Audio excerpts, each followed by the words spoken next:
Vamos abrir a Escritura, Deuteronômio, capítulo 8.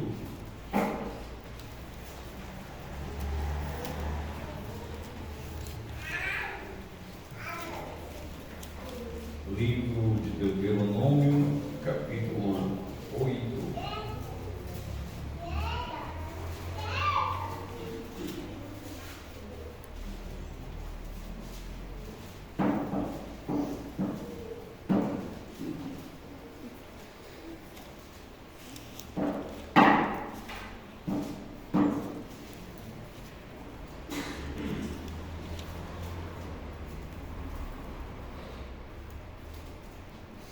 Nos diz assim o texto sagrado: cuidareis de cumprir todos os mandamentos que hoje vos ordeno, para que vivais e vos multipliqueis e entreis e possuais a terra que o Senhor prometeu sob juramento a vossos pais.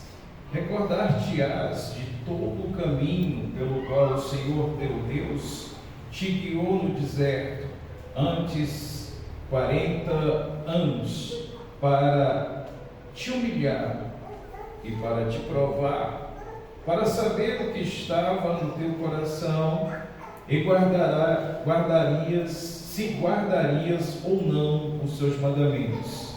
Ele te humilhou e te deixou ter fome e te sustentou com maná que tu não conhecias, nem teus pais o conheciam, para te dar a entender que não só de pão viverá o homem, mas de tudo que procede da boca do Senhor viverá o homem.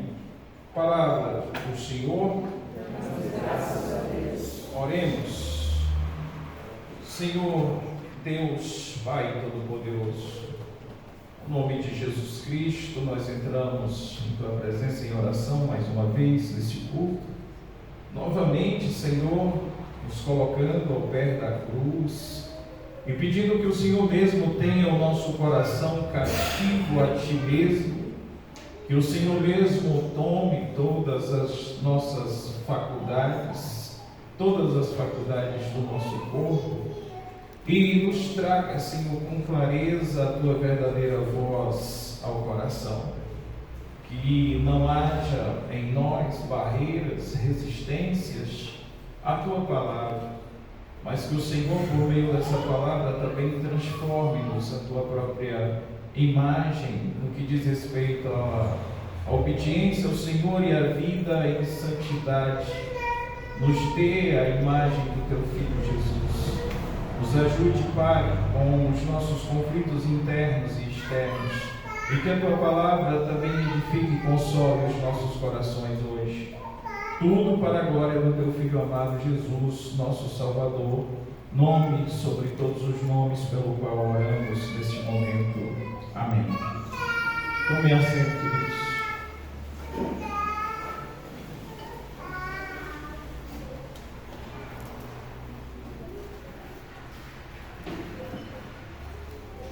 Nós temos observado o calendário litúrgico, calendário histórico do cristianismo, onde nós pensamos o exercício da nossa fé, observando tempos e trabalhando questões atreladas a esses tempos, a fim de crescermos espiritualmente sempre ligados com Deus e tendo em vista toda a sua obra e aquilo que Ele tem feito, não só na nossa própria história, mas na história da humanidade desde a fundação dos tempos, e bem como o seu relacionamento com o seu povo.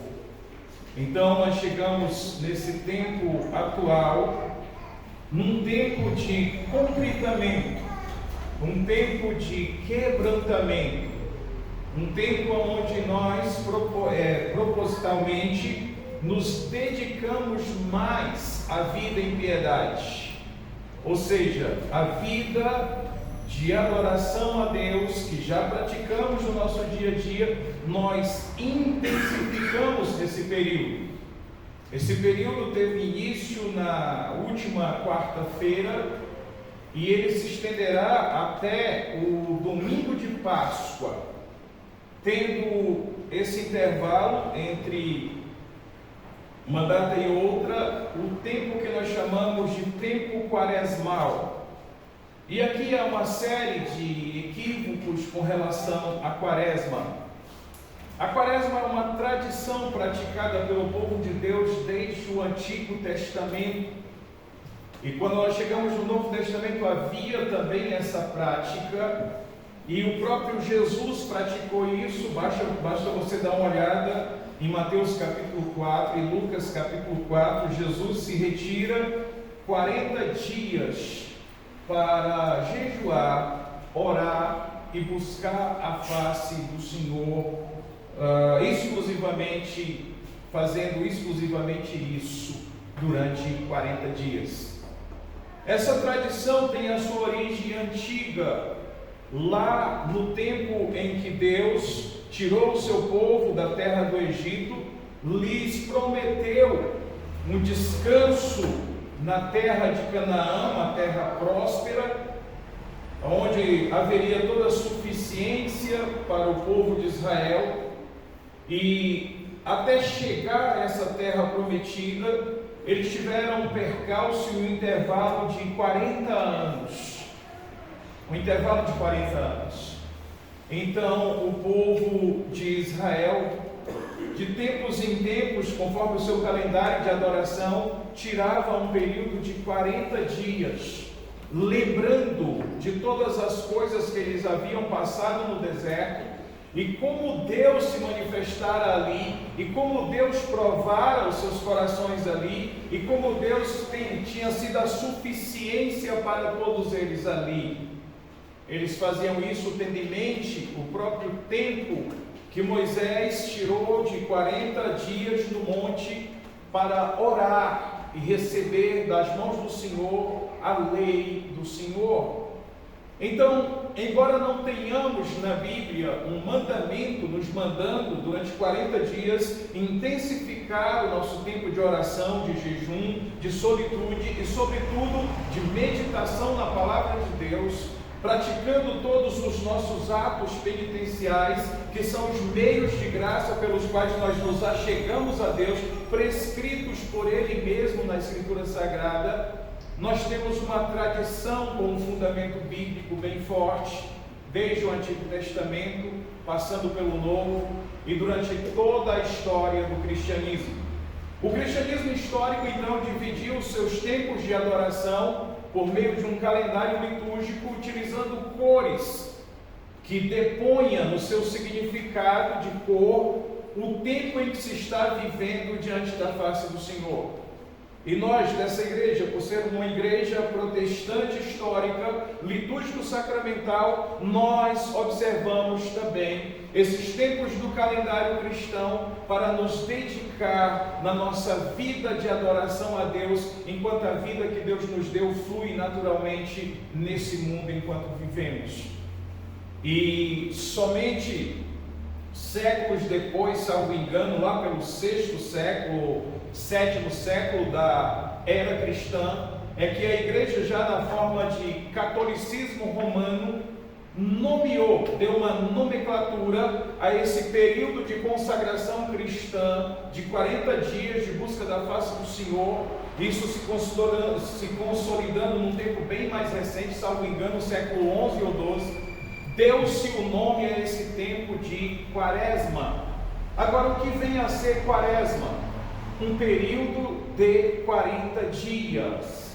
Isso observado a partir da língua do idioma latim. Quaresma é apenas indicando um termo que indica um tempo de 40 dias. Mas bem, nós vivemos num Brasil extremamente religioso, místico, supersticioso, e que a sua hegemonia de domínio religioso ainda é o catolicismo romano. E o catolicismo romano tem as suas doutrinas, tem os seus dogmas, tem a sua teologia, e isso é pouco conhecido da maioria dos católicos populares, como eu poderia chamar aqui nesse momento, que vão agregando todas as superstições que existem nesse país, de várias religiões, inclusive pagãs antigas, aos costumes que eles pouco sabem da sua própria religião. E daí cunhou-se a esse termo quaresma uma série de supersticiosidade, uma série de superstições que nada tem a ver com esse período e de fato com a busca da face do Senhor. Eu me lembro, criança, ainda no sertão do Ceará, tinha determinados dias da semana que nós não poderíamos comer açúcar. E eu, criança curiosa, perguntava: por que nós não podemos comer açúcar? E a resposta era: porque estamos na quaresma. Sim, estamos na quaresma, e por que não podemos comer açúcar? Aí a resposta vinha: porque senão te nasce um dente no céu da boca. Eu pensava como seria um dente. Não, é melhor não comer o açúcar, para que não me nasça um dente no céu da boca. Com muito sacrifício, trabalho, engenharia, nós construíamos gaiolas e caçávamos jeito de capturar pássaros, daqueles que cantam bonito, daqueles que enchem os olhos de quem vê, para tê-los em casa. E qual não era a tristeza, porque quando chegava a quaresma nós tínhamos que soltar todos esses bichos, porque não poderíamos ter pássaros presos no decorrer da quaresma. E eu perguntava: por que nós precisamos soltar os nossos passarinhos? Porque estamos na quaresma. Sim, mas por que nós não podemos ter os nossos passarinhos na quaresma? Porque senão alguém também vai botar a gente na cadeia e nos obrigar a cantar de dia e de noite sem parar. Mas e o resto do ano? Não tinha problema esses pássaros ficarem presos? Só na quaresma? Então foi se trazendo uma série de coisas. Os dias que não se podia comer carne, especificamente quando se chega na sexta-feira, ali mais perto da Semana Santa, havia a instrução de se acordar às 5 horas da manhã e se banhar num rio de água corrente, porque as águas estariam bentas. E eu dizia: por quê? Eles diziam: porque é a quaresma. Então foi se associando a esse termo por parte de vários católicos populares supersticiosos, e os padres realmente não corrigiam isso para que os fiéis continuassem presos ali à sua religiosidade. Mas isso não tem nada a ver, de fato, com a tradição bíblica, com a tradição, com fundamento bíblico praticado pelo cristianismo histórico, e que os católicos nominaram como quaresma, e que alguns lá dentro até praticam esse tempo de forma correta, mas a grande maioria não tem noção do que é isso e de como se praticar isso. Mas no fundamento histórico bíblico dessa prática, é um tempo em que nós nos apresentamos a Deus com maior quebrantamento, como já disse. E a cor litúrgica roxa justamente indica isso. A cor roxa tem esse significado. Um tempo de contritamento, um tempo de quebrantamento, um tempo onde nós abrimos mão e impomos ao nosso coração, abrimos mão das vontades normais do nosso coração no dia a dia e impomos ao nosso coração se dobrar mais diante de Deus para adorá-lo. Porque esse é justamente o período que antecipa o tempo que comemoramos a morte e a ressurreição de Jesus para nos salvar. A morte e a ressurreição de Jesus para nos salvar. Então nós observamos os últimos 40 dias de Jesus na terra e nós praticamos alguma coisa nessa direção.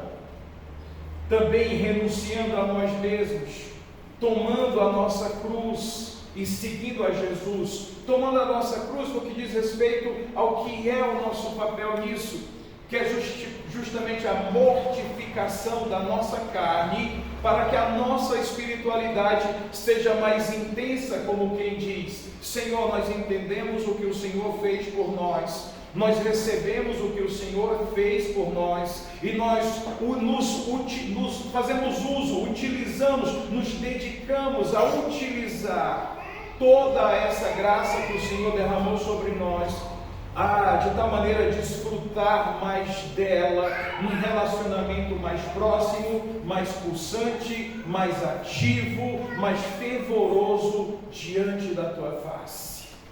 Então são 40 dias que vocês nos verão utilizar a cor roxa, indicando isso, e ao final do culto eu lhes darei a instrução de como praticar essa espiritualidade na forma que eu em particular e muitos comigo nessa igreja também praticarão ao longo desses 40 dias.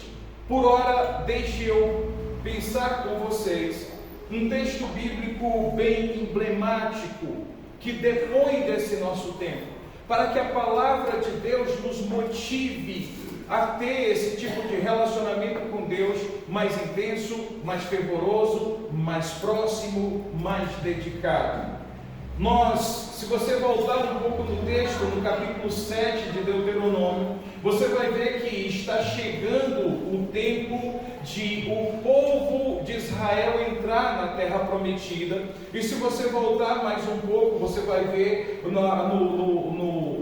no próprio texto de Deuteronômio, quando os 10 mandamentos são repetidos aqui no capítulo 5, porque esta é a lei, o cerne da lei de Deus, a espinha dorsal, a coluna da lei de Deus, que vai reger a vida do povo de Deus. E porque Moisés está recapitulando no capítulo 5 de Deuteronômio os 10 mandamentos que ele já dera no capítulo 20 de Êxodo, porque o que está acontecendo é uma recapitulação e uma reafirmação daquilo que já era para uma geração que não conheceu o Senhor, que não saiu da terra do Egito, mas nasceu ao longo dos 40 anos de peregrinação no deserto. E eles precisam saber o que os seus pais sabem, e eles precisam ter um compromisso com esses mandamentos, e eles são impostos sobre eles no capítulo 6 também. E quando chega aqui no capítulo 7, Moisés reivindica recurso imagético sobre a questão de 2 montes e dizer: olha, um desses montes aqui simboliza bênção e o outro simboliza a maldição. A maldição virá sobre vocês toda vez que vocês quebrarem essas leis, mas a bênção virá sobre vocês enquanto vocês forem obedientes a essa lei. Isso no capítulo 7. Quando nós chegamos no capítulo 8, tendo tudo que já foi até aqui dito em Deuteronômio, então Moisés diz: por causa disso, por conta de tudo isso que eu tenho dado a vocês, eu tenho ensinado da parte de Deus a vocês, vocês vão agora, versículo 8, cuidareis de cumprir todos os mandamentos que hoje vos ordeno. Cuidareis de cumprir todos os mandamentos que hoje vos ordeno, para que vivais e vos multipliqueis e entreis e possuais a terra que o Senhor prometeu sob juramento aos vossos pais. Em outras palavras, enquanto vocês forem obedientes à lei de Deus, enquanto vocês se dedicarem à lei de Deus, Deus tem o compromisso de fazer valer sobre a vida de vocês a aliança que Ele propôs. A aliança antiga que Ele propôs e que os pais de vocês experimentaram. Se vocês tomarem cuidado em cumprir isso. Mas olha só, vocês não tomarão esse cuidado se vocês não estiverem rememorando isso o tempo todo. Vocês precisam rememorizar isso, rememorar, ficar trazendo isso à memória o tempo todo. Olha comigo, versículo 2: recordar-te-ás de todo o caminho pelo qual o Senhor teu Deus te guiou no deserto, vos guiou no deserto estes 40 anos. Eu quero que vocês se lembrem dessa história de 40 anos. Se você continuar lendo depois de onde eu parei, você vai ver que Deus fez coisas grandes na vida deste povo. Um sinal simplesmente espetacular da grande provisão de Deus na vida desse povo. Esse povo caminhava e andava por 40 anos. As vestes deles não envelheciam. As sandálias deles não se desgastavam. E essa vestimenta, roupa e calçado, cresciam proporcionalmente no seu corpo, à medida também que o corpo físico ia se desenvolvendo. Um milagre da provisão de Deus, um milagre do cuidado de Deus, dizendo: sou eu quem cuida de vocês. Vocês de fato não precisam estar pensando que é vocês que vão trabalhar, ganhar dinheiro, ir até o shopping e comprar roupas. E o fato de vocês fazerem isso, vocês acharem que são vocês os provedores de vocês próprios. Não, sempre serei eu fazendo provisão para vocês, providenciando sustento. Uma das coisas, e Moisés diz: eu quero que vocês se lembrem desses 40 anos que vocês tiveram no deserto e como Deus guiou vocês nesses 40 anos, e como Ele guiou vocês. Eu fico olhando cristãos mal informados, e olha, deixa eu te falar uma coisa: a misericórdia de Deus é tão maior do que você possa entender e que eu possa te explicar, e de que eu próprio possa entender. O tamanho da graça de Deus, o tamanho dessa misericórdia de Deus. Eu só posso resumir tudo isso em textos bíblicos de Paulo e de João, os apóstolos, dizendo: olha, nisso nós identificamos e conhecemos o grande amor de Deus, que Ele nos amou quando nós ainda éramos pecadores, e entregou o seu próprio Filho para nos salvar do nosso pecado. Você não tem ideia do tempo que você rejeitou o Senhor, do tempo que você não quis ouvir a palavra dele, do tempo que você foi grosseiro a alguém tentar te dizer do amor de Deus, do tanto que você foi mal educado quando alguém disse: vamos à igreja escutar a voz do Senhor, a palavra de Deus. Tudo isso era Deus cuidando da tua vida para te trazer ao ponto que você está hoje, um filho de Deus salvo, transformado pelo sacrifício de Jesus Cristo na cruz. Isso tudo já era cuidado de Deus, e você não tem ideia do tanto de vezes que a tua vida esteve em risco iminente, do tanto de vezes que o Satanás quis te matar, que esse mundo quis te engolir, te trucidar, acabar contigo, do tanto de vezes que você próprio, com impulso de rebeldia e revolta contra Deus, esteve com um pé na porta do inferno, para lá está para todo sempre. Você não tem ideia, mas Deus misericordioso, gracioso, esteve lá sempre te protegendo, e você só vai saber o nível disso e a quantidade de vezes milagrosas que Deus fez isso no dia do julgamento. Por hora dá para ter uma noção quando abrimos as Escrituras e começamos a desfrutar de Deus, de toda a sua obra, daquilo que Ele tem feito, e ver a cretinice das nossas escolhas, a tolice das nossas decisões, a idiotice da forma que escolhemos viver. Nós vamos descobrir que a nossa vida foi um grande milagre de Deus, e que Deus foi muito misericordioso e gracioso, porque Ele tinha milhões, bilhões de razões diárias para me matar e me lançar no inferno. Mas Ele cuidou, Recordar-te-ás de todo o caminho pelo qual o Senhor teu Deus te guiou no deserto esses 40 anos. Porque agora vem uma nova fase. Deus protegeu a descendência de Abraão, Isaque e Jacó por 400 anos no Egito, onde eles foram escravos. Esse tempo que eu estou similarmente dizendo, é o tempo que nós não conhecíamos o Senhor, mas Ele protegeu esse povo. Mas agora, conhecendo o Senhor e liberto do Egito, entra-se numa fase de peregrinação e de aprendizado de Deus, para saber quem é esse Deus com quem você se relaciona, como Ele opera e trabalha na tua vida, e como você é terrível, e como a graça de Deus tem te transformado, e como Deus espera fazer de você uma pessoa obediente, para te abençoar na tua caminhada e jornada, te abençoar com uma vida que seja vivida de forma agradável aos olhos de Deus, para que Ele não olhe todos os dias do céu para você e tenha vontade de te lançar no inferno, porque a tua própria respiração já é irritante diante da face de Deus.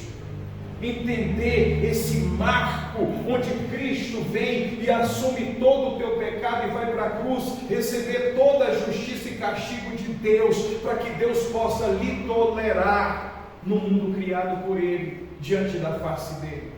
Porque é isso que Ele vê cada vez que a nossa respiração irrita a Deus. Ele vê Jesus Cristo crucificado, carregando tudo isso que eu e você somos, todos os nossos pecados, sobre si próprio, para ali morrer e nos lavar com o seu próprio sangue, para que Deus possa nos aceitar e nos tolerar no seu mundo criado. E Ele disse: eu quero que vocês se recordem de como Deus recordar-se-á de todo o caminho pelo qual o Senhor teu Deus te guiou no deserto estes 40 anos. Vem a nossa fase cristã, começamos a entender a palavra de Deus, começamos a crer nessa palavra de Deus, até adentramos a um crescimento nessa palavra de Deus. A igreja que outrora era objeto do nosso ódio, nós nem sabemos o porquê mais, porque Cristo já transformou o nosso coração.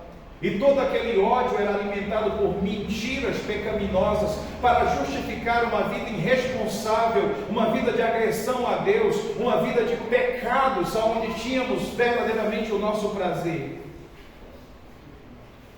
Agora começamos a gostar da igreja. Agora as músicas da igreja começam a parecer belas para nós.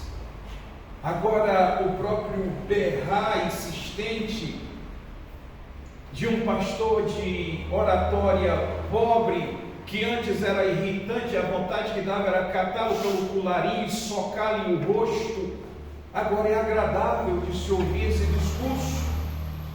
A Bíblia, que outrora era relegada a uma condição de um livro sem nenhum sentido, escrito por gente maluca, para ser crida por gente idiota e lido por gente analfabeta, agora se torna atraente para nós. E começamos a descobrir a grandeza desse livro, a profundidade ímpar, a beleza literária, a grandeza de sabedoria e mais. O motivo pelo qual esse livro existe. Começamos a olhar para esse livro como a própria revelação de Deus, aonde o próprio Deus se auto-revela nesse texto. E começamos a andar em fé. Mas sabe, o coração ainda está preso a esse mundo. Os apetites da carne, os impulsos dos desejos de prazer ainda são fortes nesse corpo. Então a vida em fé e a vida na igreja começa a se tornar uma coisa que eu posso começar a negociar, a me dar permissões. As próprias liberdades cristãs que Deus me dá agora se tornam portas que eu quero alargar para se tornarem em libertinagens, permissividades e não permissões de Deus para desfrutes santos daquilo que Deus nos deu apetite e nos proveu nesse mundo, para serem vividas de uma forma honrosa, que glorifique a Deus, acaba virando também pecado, porque esse ser carnal, ele tem resistências às coisas espirituais, e dobrar os joelhos para, durante um tempo significativo, derramar o coração, dizer dos pecados, das escravidões, dos desejos impróprios, é muito sacrifício para mim. Gastar um tempo de joelhos dobrados, dizendo a Deus dos meus medos, compartilhando e sujeitando a Deus os meus planos e objetivos, é muito difícil, é uma tortura. Isso não me traz prazer vibrante, a minha carne não está vibrando com isso, eu não estou com a sensação permanente de descargas e descargas de dopaminas, de sensações prazerosas. É um desafio, é um morrer, é um negar a si mesmo. O que diríamos então de gastar tempo lendo sobre Deus na Escritura Sagrada, entendendo o caráter de Deus aqui revelado, entendendo o seu querer para as nossas próprias vidas,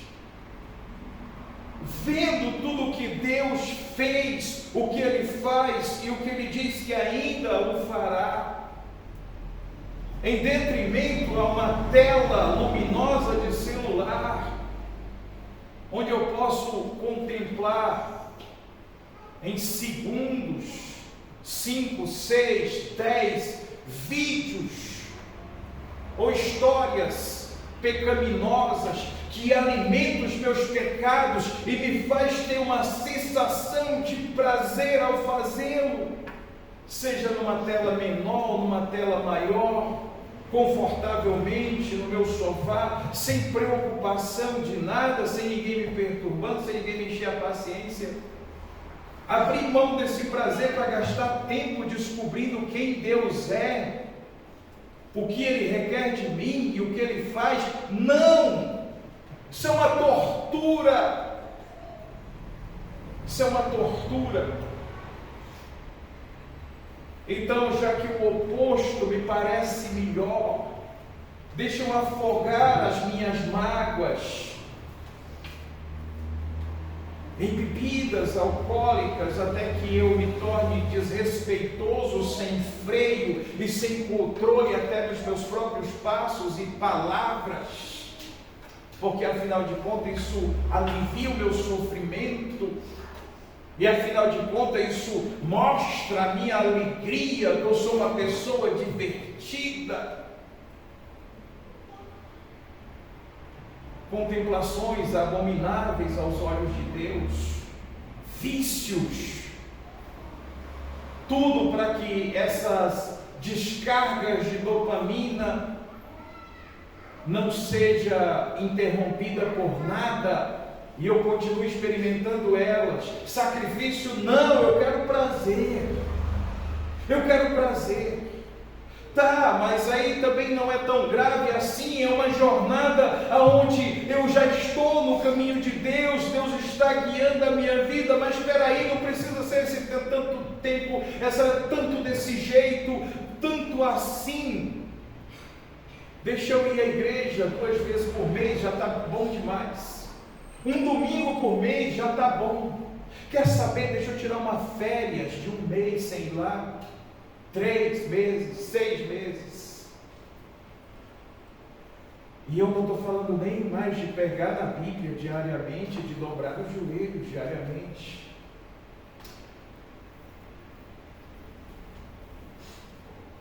Deus olha essa situação toda e diz: o que eu faço com esses meus filhos? Como eu poderei corrigi-los de tal maneira que eles possam se lembrar de quem eu sou? Para que eles possam saber o que eu faço?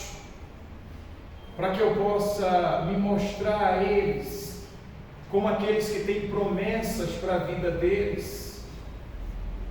O que eu faço para mostrar que eles não podem encontrar autorrealização? Não há prazeres nesse mundo que possa se comparar com a minha presença na vida deles. Eles estão olhando para mim e dizem: não, vamos comer e beber porque amanhã morreremos. Deixa eu experimentar os prazeres da carne. Deixa eu alimentar essa carne para que ela continue reivindicando mais e mais prazer. Deixa eu nadar de braçada nos baldes de chocolates e doces e coisas que vão me matar aos 60 anos de idade, mas está tudo bem, porque eu posso desfrutar disso agora, e a vida é agora. O que eu vou fazer com esses meus filhos? O que eu vou fazer com eles? Cuidareis de cumprir todos os mandamentos que hoje vos ordeno, para que vivais e vos multipliqueis e entreis e possuais a terra que o Senhor prometeu sob juramento aos vossos pais. Recordar-te-ás de todo o caminho pelo qual o Senhor teu Deus te guiou no deserto estes 40 anos, para te humilhar.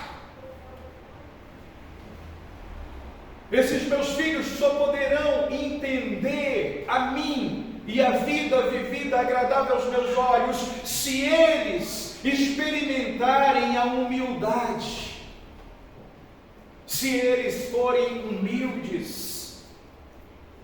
E ser humilde não tem a ver com a roupa que eu visto, com o calçado que eu calço, ou com o lugar que eu moro, ou com o emprego que tenho, ou com o valor que está no meu contra-cheque. Eu sou de origem de família humilde. Eu conheço gente que mora na rua, inclusive se você fizer uma pesquisa de campo como a que eu já fiz academicamente, 95 a 99% do povo que mora na rua estão ali por motivo de decisão e escolha própria, orgulhosa e soberba. Soberba e orgulho. Eles estão morando na rua por soberba e orgulho. Não é porque são pessoas incapazes de viver e trabalhar como todas as outras, e não é porque não haja trabalho suficiente para que eles possam ganhar dinheiro. É por decisão. E você vai conversar com essas pessoas e elas serão tão soberbas e tão orgulhosas como os supermilionários, bilionários que se julgam os senhores do mundo. O mesmo orgulho e soberba que está no coração de um Ford, de um Rockefeller, está também, na mesma medida, no coração de um morador de rua. Soberba e orgulho. Agora, você tem uma coisa que Deus não tolera na vida do seu povo, é esse tipo de sentimento. Lembra de quem vocês eram. Recordem-se o que eu fiz na vida de vocês. Então eu vou trazer situações e cenas aonde vocês terão que responder humildemente. Eu vou ter que humilhar vocês. E aí vem as permissões do Senhor e as ações diretas de Deus na vida de um homem. Doenças, perdas relacionais, rupturas relacionais, rejeições, traições, coisas de todo o tipo, para que esse homem mostre humildade e saiba quem é o Senhor, para que esse homem veja que ele não é nada, para que esse homem veja que se não fosse a mão do Senhor, os seus inimigos já teriam lhe destruído, para que esse homem saiba que não é o seu concurso público, não é o seu bom salário, não é a sua capacidade intelectual, não é o seu comércio próspero, não é a sua capacidade, inteligência, habilidades, mercado, comércio, trabalho, 24 horas por dia, 15 horas por dia, não. Deus vai trazer esse homem a uma condição onde ele aprenda a depender só de Deus.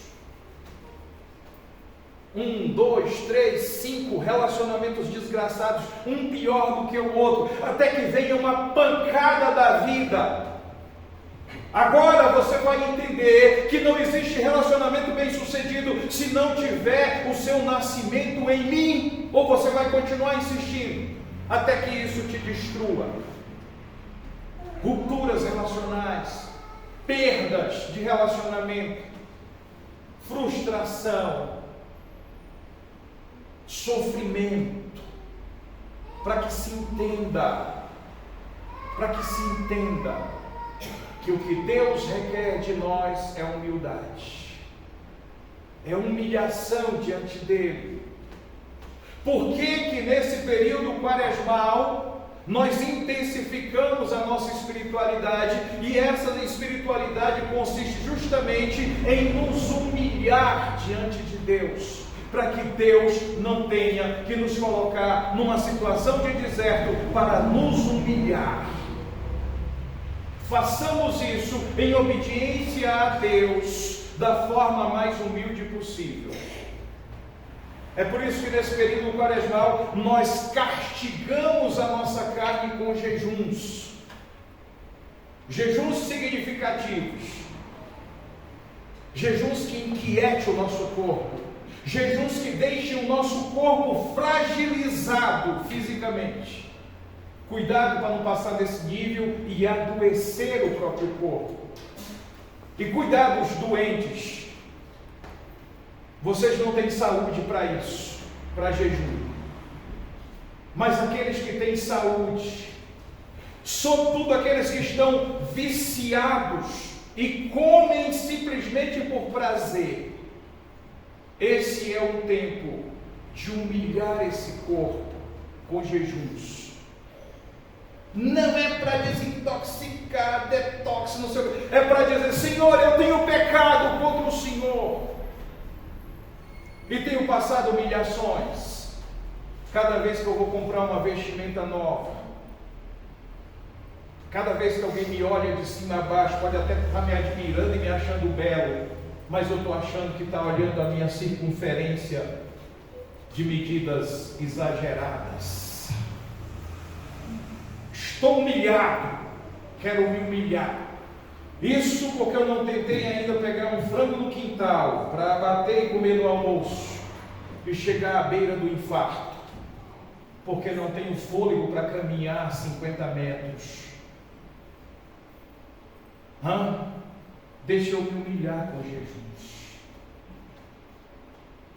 Os meus lábios impuros, que conversam no meio de um povo de impuros lábios, precisam ser silenciados, porque da minha boca está saindo aquilo que eu fui repreendido hoje: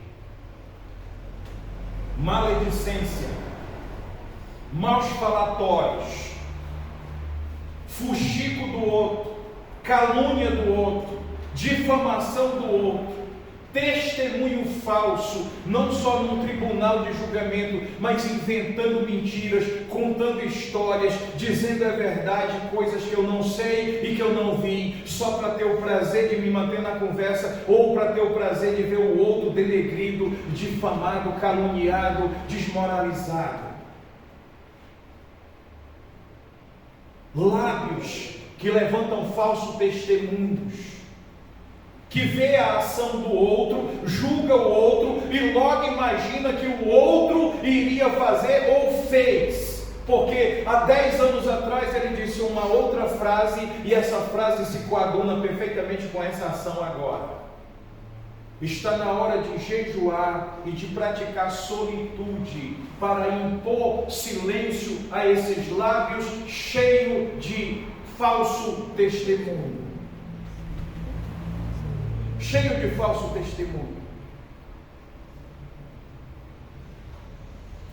O Senhor levou vocês para o deserto por 40 anos para humilhar a você. Nós temos esse linguajar no nosso meio evangélico. Nós dizemos: como é que está a situação, como é que vai a vida, como vocês estão? Ele diz assim: irmão, eu estou passando no deserto. E nós nominamos assim as nossas lutas e provações espirituais. Nós dizemos: eu estou passando um deserto espiritual. Às vezes esse deserto dura anos, às vezes dura meses, às vezes dura semanas. Desertos espirituais. Estamos passando um deserto. Muito bem, se assim o é, comece a pensar: por que Deus me trouxe desse deserto? Talvez a oração está errada. Senhor, tira de mim esse espinho na carne. Senhor, passa de mim esse cálice sem que eu beba, ou porque já chega, já deu a medida, já bebi dele demais. Senhor, tira de mim essa luta. Senhor, provê para mim aquilo que está faltando. Talvez essa oração esteja errada. Talvez a oração certa: Senhor, qual é o nível da humilhação que o Senhor quer que eu chegue? Qual é o nível da humilhação que o Senhor quer que eu chegue? Coloca dobradiça nos meus joelhos para que eles possam se dobrar.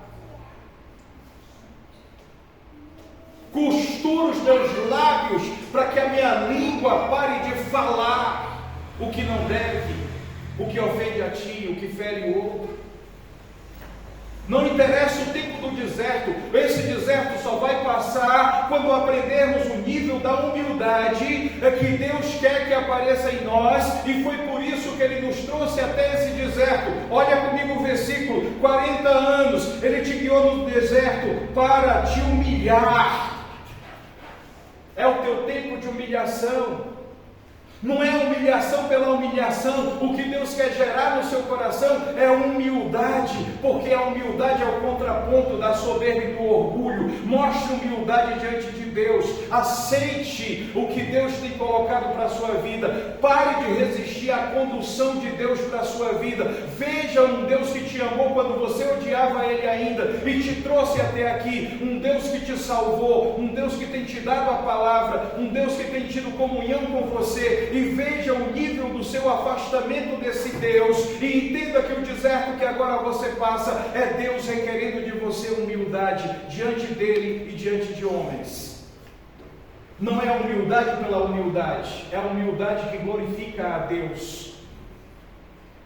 É a humildade que mostra uma vida agradável aos olhos de Deus, que entende a provisão e o sustento de Deus, que entende que Deus é mais importante para si do que todo e qualquer prazer que essa vida possa oferecer, seja qual for o impulso ou atitude carnal. Não tem resultado prazeroso que possa se comparar com o prazer pleno de saber que a nossa dívida está quitada diante de Deus e que o próprio Deus agora habita em nossos corações, que é Ele que tem as rédeas da nossa vida e que é Ele quem a guia, nos levando em direção à eternidade para estar com Ele para todo sempre.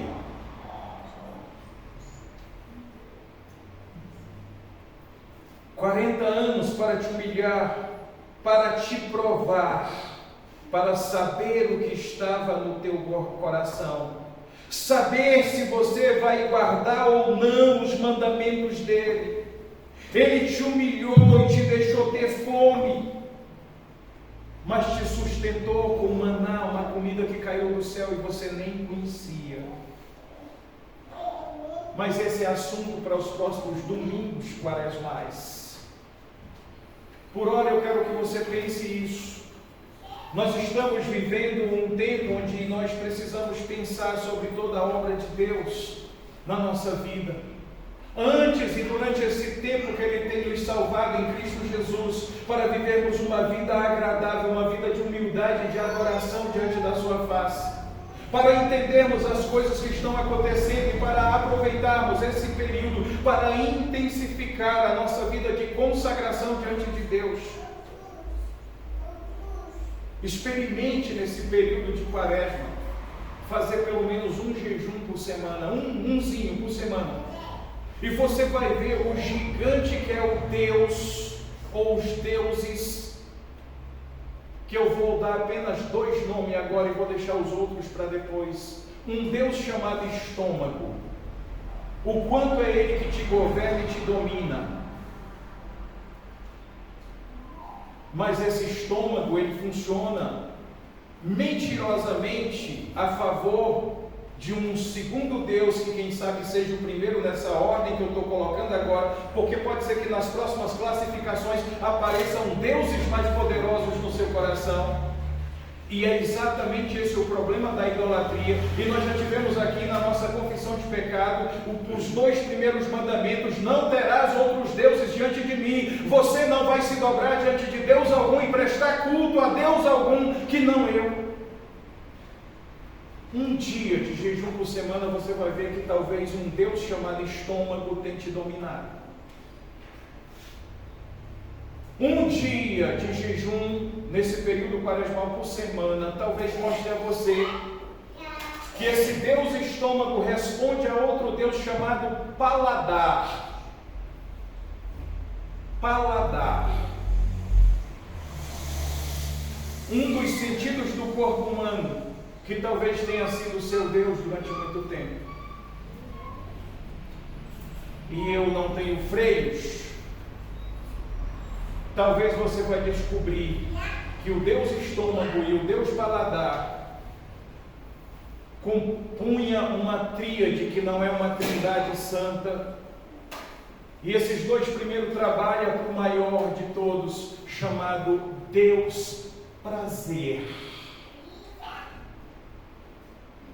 As dopaminas que vêm pelo meio do consumir alimentos para ter prazer. A sensação prazerosa de saborear. Meu estômago está roncando, eu estou morrendo de fome. Mas você fez uma refeição, não tem 3 horas, mas estou morrendo de fome. Mentira do estômago. O paladar está dizendo: o que vem de gostoso para nós? Eu quero experimentar. Mas o paladar é só o profeta do Deus maior que te domina, que diz: eu quero a sensação prazerosa de me empanturrar. Para isso eu te trouxe no deserto, para te humilhar, para provar o teu coração, para saber se o teu coração está em mim, para a minha obediência, ou está nos teus prazeres.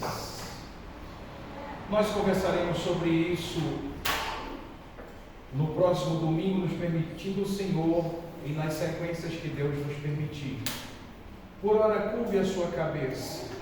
Iniciamos hoje um tempo de quebrantamento de 40 dias. Eu não sei por que as pessoas estranham isso e dizem: está vendo, eu estou falando que esse povo da sua igreja é católico, até a quaresma eles pregam. Eu não estou pregando quaresma. Não estou pregando quaresma. Eu estou dizendo que nós tiraremos um tempo de 40 dias para buscarmos mais a face do Senhor, porque o povo de Deus faz isso desde o Antigo Testamento. E que bom que alguém deu um nome para isso, um nome bonito, latim, quaresma, 40 dias. Mas eu não vou ficar sem comer carne em dias específicos da semana. Não vou caçar água corrente para tomar banho porque as águas estão bentas. Não vou deixar, apesar que eu já não consumo mesmo, açúcar por medo de nascer um dente no céu da minha boca. Não vou soltar os meus pássaros porque eu não tenho nenhum preso, eu moro no meio deles. Mas olha só, deixa eu dizer uma coisa a vocês. Se a igreja convocar 40 dias para você jejuar, para passar no concurso público, tu vai para a beleza. Se a igreja convocar 40 dias de jejum e mandar você ainda raspar a cabeça para conseguir uma área pública para a igreja ou construir um templo, você vai para uma beleza. Se a igreja convocar 40 dias de jejum e oração para que as suas finanças se multipliquem 40 vezes mais, você vai para uma beleza. E ninguém estranha isso. Ninguém chama isso de misticismo, de paganismo, de loucura que é.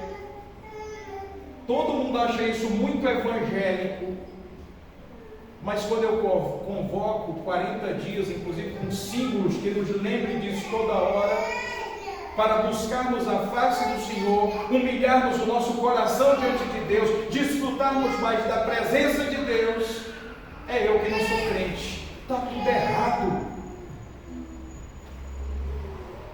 Curvem a vossa cabeça.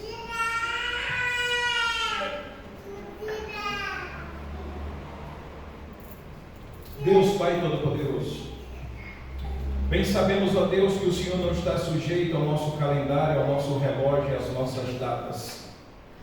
O Senhor nos deu inteligência, capacidade e sabedoria, enquanto humanos, para contarmos o nosso tempo.